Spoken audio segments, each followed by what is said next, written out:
o que está em causa no Brasil é demasiado importante para não se ter uma posição sobre ele, do meu ponto de vista. E isto também deveria valer para o centro-direita, que podia dizer, nós recusamos completamente o PT, mas do nosso ponto de vista há aqui um mal menor. Eu acho que a Haddad não tem comparação possível. E mesmo o PT não tem comparação possível. Portanto, uma coisa é corrupção, outra coisa é, que é uma coisa muito negativa, mas outra coisa é pôr em causa todo o sistema. Esta frase perigosa que aqui foi citada, que o Paulo Portas terá dito, que é, ele não vai bem fazer isto. O que nos está a demonstrar nos vários países em que está a haver estes movimentos é que todos estão a fazer aquilo que disseram que iam fazer. O único líder que eu vejo neste momento que tem um discurso parecido com ele é o Duterte. Duterte é que tem um discurso que é nessa linha, que é matar as pessoas sem mais nem menos. O que está em causa neste momento no Brasil é a democracia, são os direitos fundamentais e é a paz social. Não é coisa pouca aquilo que está em causa neste momento no Brasil. Portanto, eu julgo que todos os democratas têm, apesar das divergências políticas que possam ter, um dever político, mas que neste caso é também um dever moral de estar do lado certo neste combate. E não pecar nem por ação, apoiando Bolsonaro, nem por omissão. Os partidos de centro-direita também não apoiaram claramente Haddad contra Bolsonaro. É verdade. Os partidos de centro-direita não o fizeram. E eu acho que isso é um erro histórico. Um erro histórico. E que a história verdadeiramente julgará. Com certeza o PT cometeu muitos erros. Erros na governação e que explicam um nível de rejeição importante. Simplesmente nenhum desses erros é uma boa razão para os democratas, no dia da segunda volta, estarem do lado errado. Um confronto entre a democracia e uma lógica política autoritária. Mas este não é um problema que se possa resolver com nenhuma varinha mágica, nem Bolsonaro a tem, nem o seu discurso autoritário ou securitário promete nada de bom. Aliás, promete algo diferente. De pessoas a dizer justamente, bom, armas aqui já nos chegam. O Bolsonaro é uma coisa de natureza fascista.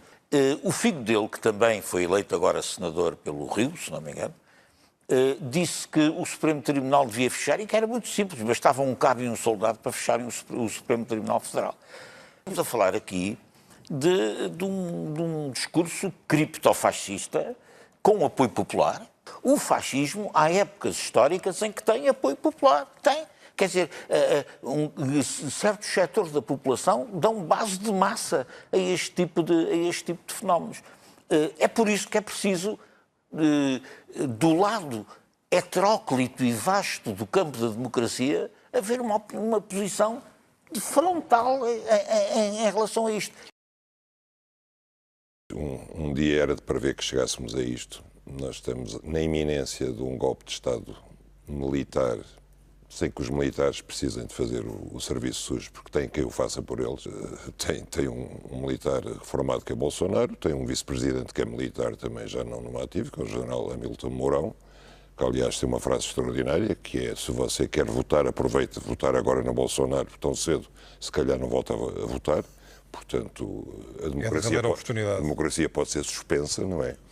E ele representa e vai ter o apoio no Congresso das três piores bancadas que há. A bancada da bala, que é os que se opõem ao controle das armas, e a sua receita para a violência é armar todos os cidadãos. A bancada do boi, que é dos fazendeiros, que querem desmatar, nomeadamente, toda a Amazónia, e ele é a favor, já disse que ia tirar o Brasil dos acordos de Paris, como fez Trump. E a bancada da Bíblia, que são os evangélicos, que já controlam um quarto, salvo erro, do Congresso brasileiro. Ou seja, tem aqui três forças demolidoras para o Brasil.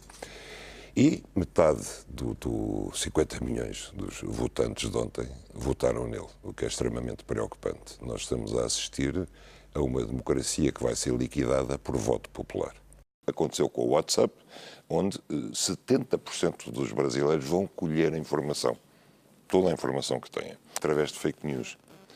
Isto, obviamente, desvirtua a democracia, desvirtua o voto livre e esclarecido e conduz, no limite, a que possa haver um candidato como o Bolsonaro, que na primeira volta, porque só tinha direito a 8 segundos na televisão, fez um raciocínio brilhante: eu não preciso da televisão, eu fico em casa e utilizo as redes sociais, onde não tenho que dar explicações a ninguém.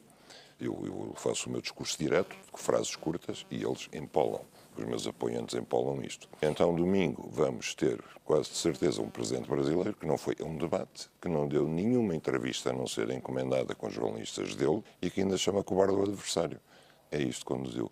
Eu acho que temos que ter uma reflexão muito séria sobre isso, porque, de facto, a democracia, tal como a conhecemos, está a ser capturada. E não é para melhor, é para pior. Bolsonaro, que não é propriamente um recém-chegado à política, mas ele era um deputado de terceira ordem, que andava desde os anos 90 no Parlamento brasileiro, quer dizer, nunca se notabilizou por nenhuma coisa, nenhuma produção legislativa extraordinária, por propostas com princípio e meio e fim, seja para o que for.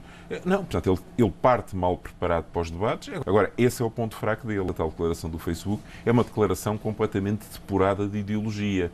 Pessoas sérias, pessoas sensatas, mas quer dizer, ninguém quer pessoas não sérias nem pessoas insensatas no governo. Agora, com que linha política, com que propostas, para fazer o quê, em que prazos, com que dinheiro, apoiados em quem, essa é que é a questão. Isso chama-se fazer política, não é? Neste momento estão a funcionar as redes sociais em alguns países em que interesses de toda a ordem, de forma organizada, de forma paga com fortunas absolutamente inacreditáveis. Atenção no Brasil, por exemplo. Brasil, como foi agora descoberto, estava a ser feita uma campanha totalmente direcionada relativamente a um candidato, contrariando a lei em vigor, paga por empresários.